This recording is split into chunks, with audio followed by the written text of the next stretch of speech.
Ia pun membangunkannya. Saat dibangunkan, Ibu Wenhing hampir dibunuh oleh pendekar Xia. Beruntung kesadaran pendekar Xia telah kembali sehingga hal buruk itu tidak sampai terjadi.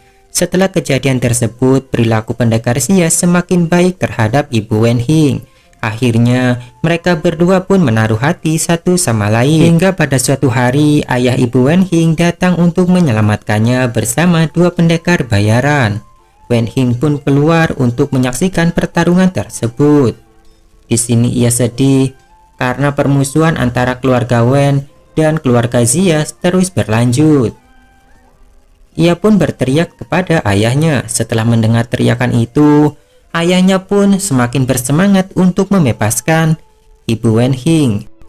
Tapi dua pendekar bayaran tersebut dan ayah Wenhing tak mampu mengalahkan pendekar Xia. Bahkan pendekar Xia berhasil membunuh kedua pendekar bayaran tersebut.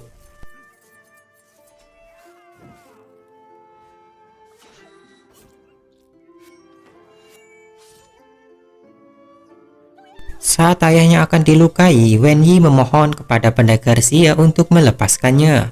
Akhirnya, ayah Wenyi pun dilepaskan untuk pergi. Setelah pertarungan itu, ternyata pendekar Xia mengalami luka yang cukup serius. Akhirnya Wenyi pun merawatnya hingga ia sembuh.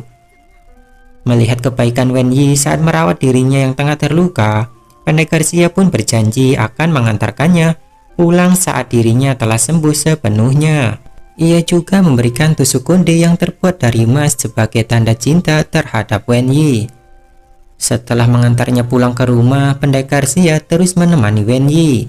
Hingga suatu hari ayahnya pun menyadari keberadaan pendekar Xia. Kali ini ayahnya dan tetua Wen mengizinkan pendekar Xia untuk menikah dengan putrinya, yaitu Wenyi. Hal itu tentu saja membuat Wenyi sangat bahagia. Hingga suatu hari saat Wenyi menyiapkan sebuah sup untuk pendekar Xia, ia tak tahu jika sup itu ada racunnya. Setelah pendekar Xia menyadari jika sup itu diracun, para tetua Wen pun masuk ke dalam untuk melakukan serangan secara diam-diam. Pendekar Xia mencoba untuk melarikan diri, tapi ia dikejar oleh tetua keluarga Wen, dan terjadilah pertempuran sengit di antara mereka. Tetua keluarga Wen menggunakan formasi pamungkas milik mereka, yaitu 5 perisai. Di sini akhirnya pendekar Xia pun berhasil ditumbangkan. Setelah itu otot vital pendekar Xia dirusak oleh tetua keluarga Wen sehingga ia menjadi orang yang cacat. Wen Hin dan Zheng Yi sangat sedih setelah mendengarkan cerita dari ibunya. Tak berselang lama kakeknya pun datang di taman tersebut. Ia tidak suka karena Ibu Wen Hin telah menceritakan kejadian di masa lalu. Kemudian datang pemimpin para bandit. Ia datang sambil membawa seorang pendekar penghisap cerutu yang menggunakan pipa besi. Ternyata kelima tetua keluarga Wen tidak berani melawannya, sehingga ia bersedia memberikan emas tersebut. Saat emas itu akan dibawa oleh para bandit, tiba-tiba saja salah satu master kungfu dari perguruan Huasan datang. Ia mengeklaim emas itu karena mereka telah mengambil emas tersebut dari kedua muridnya.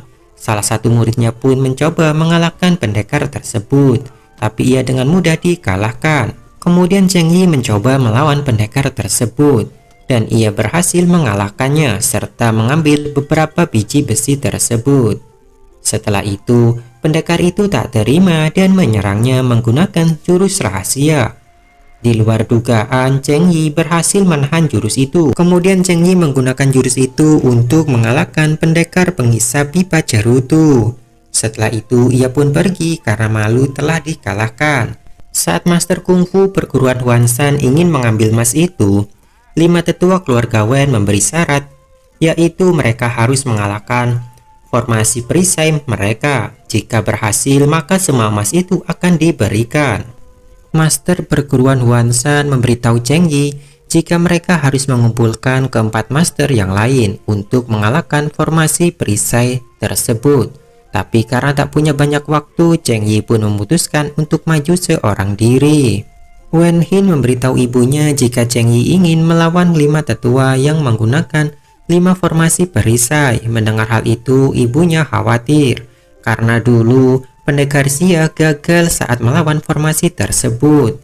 Wen Hin kemudian menemui Zheng Yi agar ia membatalkan rencananya untuk memecahkan 5 formasi keluarga Wen, tapi Cheng Yi bersikeras untuk melakukannya. Saat ia ke dapur, Cheng Yi melihat seekor ular. Hal itu mengingatkannya saat ia mempelajari panduan kungfu yang ia temukan di dalam gua. Ternyata Cheng Yi mendapatkan sebuah ide. Di sisi lain, Ibu Wen Hin yang mendengar Cheng Yi akan melawan para tetua, ia juga menjadi sedih. Cheng Yi pun akhirnya menemui para tetua. Di sini ia mencoba untuk mengalahkan formasi 5 perisai milik mereka. Saat menyaksikan pertarungan Cheng Yi melawan 5 tetua, Ibu Wen Hin di sini menyaksikan jika ia seolah-olah mirip seperti pendekar Xia. Dalam pertarungan kali ini, pedang pendekar Cheng Yi putus saat menahan perisai tersebut, sehingga pertarungan pun dihentikan. Cheng Yi kemudian dipersilahkan untuk mengganti senjata. Ternyata ia malah mengambil tusuk konde yang terbuat dari giok milik Xiao. Setelah itu, ia berpura-pura tidur menggunakan jurus Dewa Mabuk.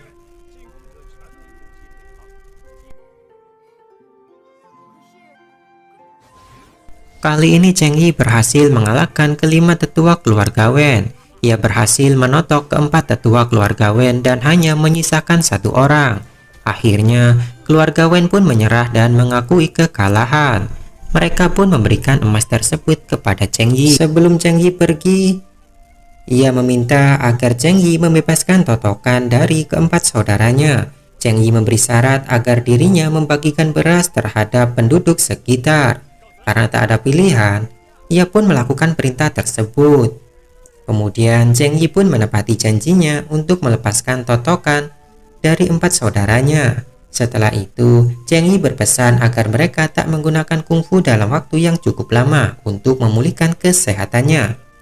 Saat akan pulang, Cheng Yi diminta oleh Wen Hin untuk menemui ibunya. Ternyata ibunya ingin menanyakan apakah ada surat peninggalan dari pendekar Xia. Di sini Cheng Yi pun memberikan surat itu. Setelah membaca surat itu, Ibu Wen Hin memilih untuk bunuh diri dan ia ingin agar Cheng Yi menjaga putrinya. Kemudian ia berpesan agar dimakamkan di samping pendekar Xia. Mendengar hal itu, Cheng Yi dan Wen Hin pun mengkremasi ibunya. Setelah selesai melakukan kremasi, mereka pun melanjutkan perjalanan untuk mengubur Abu jenazah ibunya tepat di samping ayahnya. Dalam perjalanan menuruni tebing untuk masuk ke dalam gua itu, Wen Hin di sini hampir saja terjatuh. Beruntung Cheng Yi dapat menyelamatkannya. Kemudian mereka berdua pun berhasil memasuki gua. Saat berada di dalam gua, Wen Hin segera memberi penghormatan kepada ayahnya. Setelah itu mereka pun menguburkan Abu jenazah milik ibunya tepat di samping ayahnya. Kemudian Cheng Yi pun mengambil pedang peninggalan pendekar Xia dan hendak menyerahkannya kepada Wen Hin. Tapi Wen Hin menolak dan ingin Cheng Yi untuk menggunakan pedang itu. Lalu mereka pun melanjutkan perjalanan untuk menemukan peta harta karun. Saat berhenti di sebuah kedai, di sini Cheng Yi menggunakan sebuah sandi dan ia berhasil bertemu dengan salah satu bawahan ayahnya. Ternyata selama ini bawahan ayahnya selalu menunggu kedatangannya di kedai itu. Kemudian ia memberitahu jika di kota Nanjing ini ada suatu tempat untuk menenangkan pikiran. Cheng Yi dan Wen Hin pun setuju untuk pergi ke tempat itu.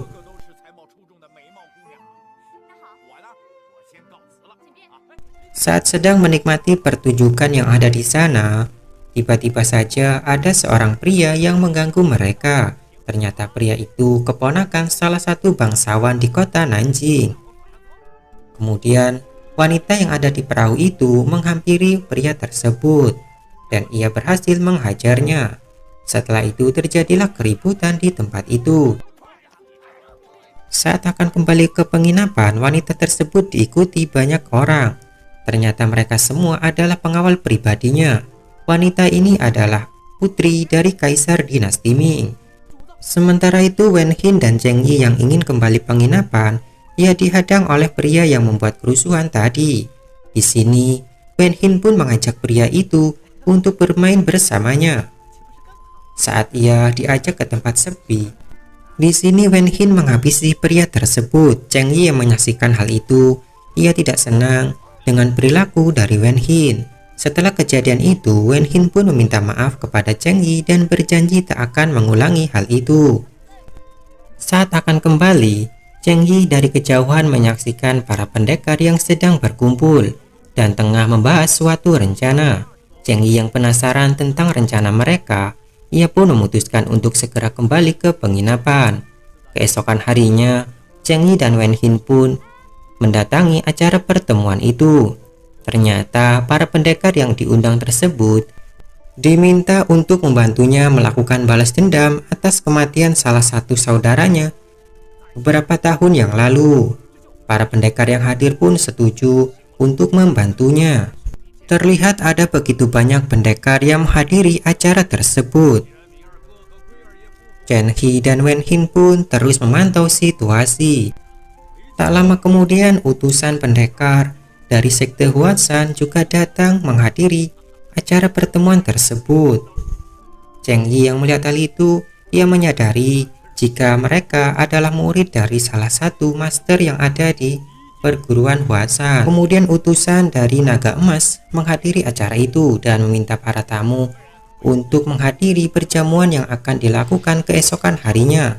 Tanpa disadari, murid wanita dari sekte Huasan menghunuskan pedangnya. Hal itu mengakibatkan salah satu lengannya terpotong. Cheng Yi yang melihat hal itu, ia pun tak percaya jika murid sekte Huasan bisa begitu kejam. Saat ia kembali ke Naga Emas, di sini pemimpin Naga Emas ingin membubarkan kelompoknya. Ia juga berpesan kepada para anggota agar tidak melawan perkumpulan pendekar, karena ia tahu hal itu akan sia-sia mengingat di sana telah berkumpul para pendekar dari kalangan atas. Pemimpin Naga Emas memberitahu putrinya jika pendekar Xiandu dulu terbunuh olehnya. Percakapan mereka ternyata didengarkan oleh Cheng Yi dan Wen Hin. Hal itu terjadi karena pendekar Xiandu melakukan kesalahan, yaitu ingin merampok salah satu saudagar kaya. Dirinya yang merupakan seorang pendekar akhirnya mengajaknya berduel dan berakhir kematian bagi pendekar Xiandu. Setelah itu putrinya pun menemui muridnya yang kehilangan salah satu lengan. Secara diam-diam Wen Hin dan Cheng Yi masuk ke dalam. Ia memberikan sebuah surat kepada putri Naga Emas. Setelah itu mereka pun pergi. Putrinya yang melihat ayahnya akan bunuh diri, ia menghentikannya. Kemudian dirinya menunjukkan sebuah surat. Saat melihat sebuah gambar dalam surat itu yang berbentuk pedang, ia menyadari jika surat ini diberikan oleh pendekar pedang emas yang dulu pernah menolongnya. Cheng Yi dan Wen Hin mulai menyelidiki kebenaran kasus tersebut. Mereka pun menyelinap ke penginapan dan bertemu dua pendekar bersaudara. Di sana ia dengan mudah melumpuhkan pendekar tersebut. Setelah itu mereka menemukan dua buah surat dari kedua pendekar bersaudara itu. Saat akan kembali ke penginapan, Cheng Yi secara tidak sengaja menemukan sebuah petunjuk yang persis seperti di peta harta karun. Ternyata harta karun itu berada di rumah ini. Setelah itu mereka pun kembali ke penginapan. Di sisi lain, kedua pendekar yang ditotok oleh Cheng Yi berhasil dibebaskan oleh pasangan pendekar dari sekte Huasan. Mereka pun mengatakan jika orang yang melakukannya mempunyai kungfu yang sangat tinggi. Cheng Yi dan Wen Hin yang memeriksa surat tersebut, mereka terkejut. Ternyata dua pendekar bersaudara itu bekerja sama dengan dinasti Qing untuk menancapkan pengaruhnya di kota Nanjing. Dua pendekar bersaudara itu sangat gelisah setelah suratnya hilang. Keesokan harinya, Cheng Yi dan Wen Hin menemui putri pemimpin Naga Emas dan memberikan surat tersebut. Para pendekar telah berkumpul di kediaman Naga Emas. Mereka meminta pertanggungjawabannya atas kematian pendekar Xiandu. Di sini, pendekar dari sekte Huasan sangat ingin menghabisinya dan tak mau mendengarkan penjelasan dari pemimpin Naga Emas. Beruntung putrinya datang tepat waktu. Ia pun memberikan surat itu kepada tetua pendekar yang ada di sana. Perwakilan tetua pendekar pun membaca isi surat tersebut. Ternyata dalam surat itu menyatakan jika pendekar Xiandu dulu memang melakukan kesalahan sehingga ia pantas mendapatkan hukuman.